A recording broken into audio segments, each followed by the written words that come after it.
नमस्कार, वास्तु लिविंग में आप सभी दर्शकों का बहुत बहुत स्वागत है। मैं हूं विकास नांगिया। दोस्तों, सक्सेस और फेलियर हमारे जीवन के दो अहम पहलू हैं। यहाँ इस बात पर गौर करना और समझना बहुत ज़रूरी है कि जीवन में यदि बार बार फेलियर मिल रहा है, असफलता मिल रही है, तो क्यों मिल रही है, कैसे हम सक्सेस की ओर, सफलता की ओर रुख करें। इसी को जहन में रखते हुए आज हम अपनी वास्तु और फंक्शुई कंसल्टेंट पल्लवी जी से बातचीत करेंगे सक्सेस एंड वास्तु विषय पर। पल्लवी जी, कार्यक्रम में आपका बहुत बहुत स्वागत है। शुक्रिया। सक्सेस एंड वास्तु एक बहुत ही वास्ट विषय है, क्योंकि और हर उम्र वर्ग के लिए है। हर किसी को कामयाबी चाहिए, फिर वो चाहे स्टूडेंट हो, बिजनेसमैन हो या नौकरी पेशे से जुड़ा हो, स्त्री हो या पुरुष हो, जो भी हो, लेकिन कामयाबी सभी को चाहिए। बहुत वास्ट विषय है, क्या कहेंगे? बहुत अच्छा विषय पसंद किया है आपने। हर आदमी अपने फील्ड में सक्सेसफुल होना चाहता है। हर इंसान अपनी लाइफ में सक्सेसफुल होना चाहता है। उम्मीद होना अलग बात है, लेकिन बहुत सारे लोग सक्सेस को हासिल नहीं कर पाते। ये कह सकते हो कि बहुत ही 100 में से बहुत ही कम परसेंटेज है जो अपनी ऊंचाइयों तक या टॉप पे पहुंच जाते हैं और अपनी मन चाही सक्सेस हासिल कर पाते हैं जी। तो ऐसी क्या वजह है कि हर आदमी मेहनत करता है, अपने हिसाब से अपनी रोजी रोटी कमाता है, अपनी फैमिली के साथ रहता है, लेकिन कामयाबी हर एक की तकदीर में नहीं होती है और हर अपने आप को मुकम्मल जगह पे नहीं पहुंचा पाता है। तो उसकी कोई ख़ास वजह हो सकती है, उसका कोई रीज़न हो सकता है। गुजराती में एक बहुत अच्छी दो पंक्ति किसी ने लिखी है कि सफलता कोई नहीं हस्तरेखा मां નથી होती, चढ़ाएली इमारत एना नक्शा मां नहीं होती। उसको हिंदी में ये कह सकते हो कि सक्सेसफुल होने की जो लकीर है वो कभी किसी की सिर्फ हथेली तक सीमित नहीं होती है, वो सिर्फ हथेली में नहीं रहती है।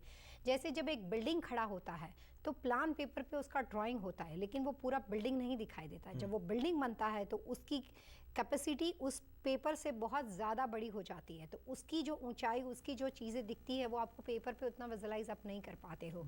उसी तरीके से जब कोई भी आप काम करते हो, जो भी चीज़ हासिल करने की कोशिश करते हो, उसमें कितने परसेंटेज आप सक्सेसफुल होंगे वो कोई भी पाम रीडिंग के अंदर, एस्ट्रोलॉजी के अंदर आपको कैलकुलेट करके नहीं बता सकता।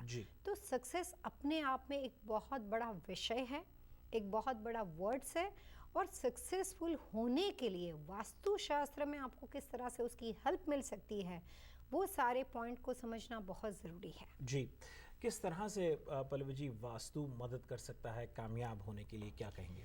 कामयाबी की सबसे पहले शुरुआत होती है कि जो काम आप अपने दिल से करते हो, जो मेहनत से करते हो, उसमें आपका इतना लगाव है कि आप उसी काम को कंटिन्यूस करते करते उस मुकाम तक पहुंच जाते हो कि उसकी सारी चीज़ें आप उसमें मास्टर बन जाते हो और आपको सारी बातें पता है। बहुत सारे लोगों की लाइफ में ये होता है कि कुछ लोग सिर्फ प्रॉफिट के लिए काम करते हैं, कुछ लोग सिर्फ काम करने के लिए काम करते हैं, कुछ लोग अपने घर में फैमिली और परिवार को सपोर्ट करने के लिए काम करते हैं। तो पैसा बनाने वाले, मेहनत करने वाले, पढ़ने वाले स्टूडेंट कई बार सिर्फ अपने पेरेंट्स के लिए पढ़ाई करते हैं। तो जब आप कोई भी खुद करने वाली कोशिश किसी और के लिए करते हो तो पहले उसमें आपका जो सपोर्ट है, आपका जो अपना कंट्रीब्यूशन है, वो 50% कम हो जाता है, क्योंकि वो सिर्फ एक बहाना बन गया कि मैं अपने परिवार के लिए करता हूँ। लेकिन वही काम जब आप अपने खुद के लिए करते हो, उसी चीज़ को काम करने के लिए जब आपको लगता है कि बस यही मुझे करना है, तब आपका 100% उसमें इन्वॉल्व हो जाता है। जब आप किसी में 100% इन्वॉल्व हो जाते हो तो उसमें थकान नहीं होती है, स्ट्रेस नहीं होती है, भूख नहीं लगती है, दिन रात नहीं होते हैं, जितने आवर्स होते हैं आपको कम पड़ते हैं। तो सक्सेस एक नशे की तरह होता है कि जिस किसी आदमी को कामयाबी तक पहुंचना है वो फिर अपने आप को हर एंगल से इतना परफेक्ट बना देता है और उसको सफलता अपने आप मिल जाती है। जी, अंग्रेजी में एक कहावत है कि हार्ड वर्क एंड अपॉर्चुनिटी, इन दोनों का कॉम्बिनेशन आपको सक्सेस की ओर ले जाता है।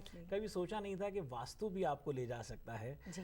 किस तरह से वास्तु मदद करता है, ये बताइए हमें। सबसे बड़ी बात वास्तुशास्त्र में यही है कि पैसे और प्रॉस्पेरिटी में बहुत बड़ा फर्क है। उसी तरीके से आइडेंटिटी और सक्सेस में बहुत बड़ा फर्क है। एक आदमी की आइडेंटिटी होती है कि वो बेस्ट कार्डियक डॉक्टर है, या बहुत अच्छा लॉयर है, या ये कोई बहुत अच्छा सीपीए है। लेकिन उसी के साथ जब वो आदमी सक्सेसफुल होता है तो वो ऐसी लोकेशन पे पहुंच जाता है कि उसके बाद उसको कंपटीशन का डर नहीं रहता है और उसके बाद उसको वहाँ से गिरने का डर नहीं रहता है। तो वहाँ पे पहुँचने के लिए वास्तुशास्त्र में सबसे पहली इम्पोर्टेंट बात होती है कि आपका घर आपको सक्सेसफुल बनाने में बहुत ज़्यादा मदद करता है। 70% रोल आपके घर का होता है, 30% उस लोकेशन पे काम करते हो जहाँ पे भी आप काम करते हो, वो चीज़ आपको सफलता में आगे बढ़ाने के लिए मदद करती है। लेकिन घर और बिजनेस को वास्तु के साथ जोड़ने वाली एक कॉमन कड़ी है डायरेक्शन। दिशाएं आदमी को सफलता दिलाने में बहुत बड़ा फायदा करती है, और इसीलिए कभी कोई ऐसी कॉमन डायरेक्शन किसी आदमी के लिए ऐसी नहीं है कि आप खाली नॉर्थ ईस्ट को ले लो, या खाली आप साउथ को मत लो, या आप वेस्ट के साथ काम नहीं कर सकते, या सिर्फ आप ईस्ट फेसिंग हो गए। ये जो बातें वास्तु में हमेशा मानी जाती है, ये सिर्फ लोगों के दिमाग में एक वहम है। क्योंकि जब नया यहाँ पे अभी हम 21वीं सदी में काम करते हैं, नीडल बनाने से प्लेन बनाने तक की फॉर्मूला आ गई। अगर सिर्फ नॉर्थ सक्सेसफुल होता या सिर्फ नॉर्थ ईस्ट सक्सेसफुल होता तो पूरी दुनिया नॉर्थ ईस्ट फेसिंग हो जाती, लेकिन ऐसा तो नहीं है। इवन वास्तुशास्त्र के जो प्रणेता वास्तुशास्त्र के लिए विश्वकर्मा जिन्होंने वास्तु लिखा है, उन्होंने ब्रह्मा जी का घर भी बनाया है, उन्होंने महादेव का घर भी बनाया है, और उन्होंने कृष्ण की द्वारिका भी बनाई थी। लेकिन वो तीनों चीज़ों बनाने में जब उन्होंने डायरेक्शन सिमिलर नहीं रखी, जबकि वो तो सुप्रीम पावर के बारे में हम ये सारी कहानियां वेदों से सुनते हैं जी। लेकिन हमारे पास इस बात का प्रूफ है कि अयोध्या में राम थे, कृष्ण थे, वो सब चीज़ों से हम मानते हैं कि इस तरह की बातें सारी हो चुकी थी। तो वेदों के अंदर जो हमारे गुरु, जो ऋषि मुनि थे, दे आर साइंटिस्ट, उन्होंने ये जो सारा कॉन्सेप्ट समझाने की कोशिश की है। उसी के साथ साथ अगर आप इंसान की बॉडी और जो पूरी सिस्टम को समझने की कोशिश करोगे, तो आपके वास्तु के अंदर छुपे हुए सारे रूल्स एंड रेगुलेशन के साथ जुड़े हुए साइंस के नियम और मैथमेटिक्स के कैलकुलेशन भी समझ में आने शुरू हो जाएंगे। इसीलिए डायरेक्शन के अंदर किसी भी डायरेक्शन के साथ काम करने से पहले ऐसी कॉमन कोई भी दिशा नहीं है किसी भी बंदे के लिए, किसी भी बिजनेस के लिए, कि यही दिशा उसको सक्सेसफुल बना देगी। सिर्फ नॉर्थ ईस्ट या सिर्फ ईस्ट, आपके लिए वेस्ट भी अच्छा हो सकता है, नॉर्थ वेस्ट भी अच्छा हो सकता है, और साउथ भी अच्छा हो सकता है। तो यहाँ पे बात हो जाती है व्यक्तिगत रूप से जी। और व्यक्तिगत रूप से इसको और बेहतर समझने के लिए क्या कहेंगे कि किन किन चीज़ों का कॉम्बिनेशन देखा जा सकता है? जैसे आपने कहा कि डायरेक्शंस एक ही दिशा सभी के लिए उचित है, ऐसा ज़रूरी नहीं है। अलग अलग दिशाएं अलग अलग व्यक्तियों के लिए डिपेंड करती हैं, और वो इसीलिए बहुत सी चीज़ों का कॉम्बिनेशन व्यक्ति की दर व्यक्ति देखा जाता है। डायरेक्शंस के अतिरिक्त और क्या चीज़ें हैं जिनको बेहतर समझना चाहिए, या डायरेक्शंस को ही अगर समझना चाहें, संक्षिप्त में आप ये बताइए कि कौन से व्यक्ति के लिए कौन सी दिशा उपयुक्त है और वो कामयाबी पा सकता है? किसी भी आदमी के लिए उसकी डेट ऑफ बर्थ से जाना जाता है कि उनके लिए क्या डायरेक्शन अच्छी रहेगी। और डायरेक्शन के बाद सेकंड बात आती है नेचर ऑफ बिजनेस। जिस फील्ड में वो काम करते हैं वो फील्ड उनके लिए कितने % सूटेबल है। अगर नेचर ऑफ बिजनेस पर्सन को सूट करता है, दिशाएं भी सूट करती है, तो तीसरी बात ये यहाँ पे आ जाती है कि जहाँ पे उन्होंने काम किया है उसका स्ट्रक्चर लेआउट कैसा है, उसके बिल्डिंग का शेप कैसा है। बिल्कुल ज़रूरी नहीं है कि वो जगह आपके नाम पे हो या आपकी खुद की हो। अगर वो प्रॉपर्टी लीज भी हो सकती है, रेंटल जगह पे आप जा सकते हो। जहाँ पे आप काम करते हो उसका अच्छा या बुरा प्रभाव आपकी लाइफ के ऊपर होता है। आपके खुद के नाम पे उस प्रॉपर्टी का होना ज़रूरी नहीं है। अमेरिका में काफ़ी लोग ब्यूटी सैलून बिजनेस के साथ, गैस स्टेशन बिजनेस के साथ, लीकर स्टोर के साथ जुड़े हुए हैं।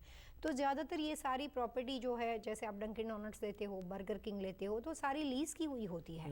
लेकिन वहाँ पे होने वाला फ़ायदा या नुकसान उस ऑनर को इफ़ेक्ट करता है जो वहाँ पे काम करता है। तो स्ट्रक्चर जो लेआउट होता है, डायरेक्शन पोजीशन के बाद स्ट्रक्चर की पोजीशन आपके लिए बहुत ज़्यादा इफेक्टिव होती है। और उसके बाद फोर्थ सबसे प्रायोरिटी की चीज़ होती है कि प्लेसमेंट, अंदर उन्होंने जो भी सजावट की हुई है, ये सारी चीज़ें अगर एक साथ होती है, तो अगर वो 8 स्केल या 6 स्केल प्रॉपर्टी है, तो उस प्रॉपर्टी से कम आप अपने लिए फेम बना सकते हो। फाइनेंशियली ग्रो तो आप हो ही सकते हो, लेकिन उसी के साथ साथ आप अपना नाम बना सकते हो, अपनी आइडेंटिटी बना सकते हो, और यही आपकी लाइफ का सबसे पहला स्टेप स्टूल है जहाँ से सक्सेस की शुरुआत होती है। जी जी दर्शकों, पल्लवी जी के साथ आज हम बातचीत कर रहे हैं सक्सेस एंड वास्तु विषय पर। इस विषय पर बातचीत को जारी रखेंगे, आप जाएगा नहीं। हम तुरंत ब्रेक के बाद हाजिर होंगे।